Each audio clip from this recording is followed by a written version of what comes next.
Well, changes could be coming to the Endangered Species Act. The administration is proposing to expand the definition of habitat under the rule, which could pose greater land use restrictions on farmers and ranchers. Roger McEowen with the Washburn University School of Law joins us now for a closer look in today's Rural Money segment. And Roger, as always, thanks for your time here this morning. So first of all, let's start with just a bit of background on the ESA. How does it work and what does it entail?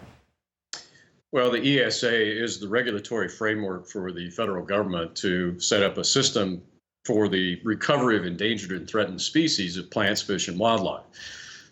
The Fish and Wildlife Service is the primary regulatory body for this. Now, the concern we have in agriculture is the potential that the Act has to significantly restrict agricultural activities because a lot of these listed species have their habitats on private land. And so that definition of habitat becomes very critical.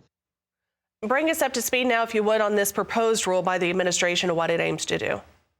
Well, I think we have to step back a couple of years into the Trump administration to contrast that with where we're headed now. There were some 2019 final rules that modified the ESA listing process, and it allowed for economic impacts of the potential listing or delisting or reclassifying of a species to be accounted for. So you bring in economic considerations, and areas had to be evaluated along with unoccupied areas to determine whether an area was really essential for a species future. And that was in line with the 2018 U.S. Supreme Court opinion.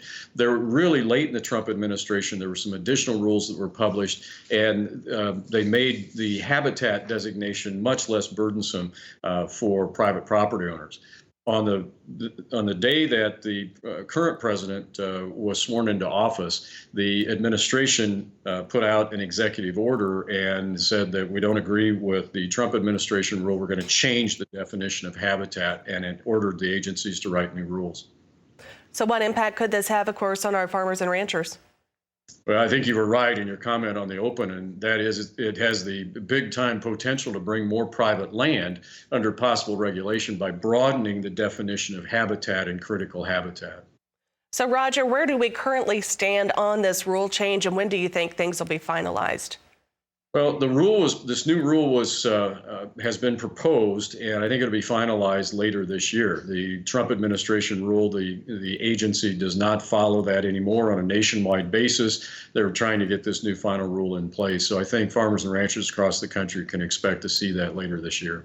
And is this another one of those situations that if there's a change of administration, a change in party in the White House, that we might see another change down the road? That's exactly what happens. The pendulum goes back and forth in this area, just as it does in tax law. Seems like we see a major overhaul of a lot of stuff when there's a change of administration. All right. Well, Roger, as always, thank you very much for your insight. We appreciate it. Roger McEowen, he's with the Washburn University School of Law, connecting with us today out of Topeka. We appreciate his time. Go online to washburnlaw.edu/WALTR for more information.